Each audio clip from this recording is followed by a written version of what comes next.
Ինչ է ուզում ալինի, բանակի գոյությունը մեր հպարտությունն է, մեր երկրի հպարտությունն է եւ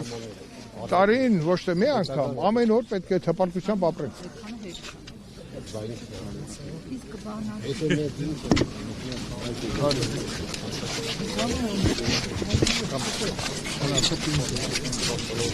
Պարոն Քոչարյան, ուշ միացաք, ձեր մաղթանքը բանակի վարդի։ Արդեն մաղթանքը սնչեց, կվերցնեք մեր սիրելի լրագրողից։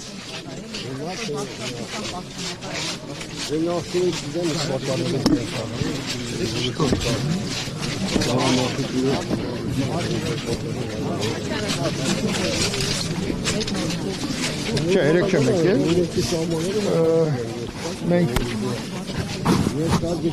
այսօր մեր ավանդությամբ և բանակի և խոնարհումի օրը հիմա բաժանվեց և պետքա խոնարհումը իր տեղը հարթի, որտեղ դա էլ շատ կարևոր է և բանակի տոնը, որպես բանակի տոն պետքա նշվի այն ինչ որ անում ենք ամեն անգամ, հիշելով մեր ընկերներին, հիշելով անցած ուղին և հիշելով իրենց, նաև կառուցում ենք մեր ապագա բանակի կարիքները, որը որ մեր երկրի անվտանգության հիմնական երաշխավորն է։ Ես չգիտեմ, ցավը տանեմ ինքն ինչի համար հիվանդության պատճառով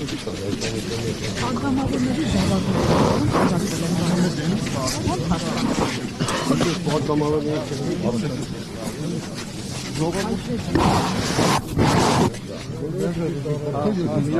Որբրդում ես էլ չեմ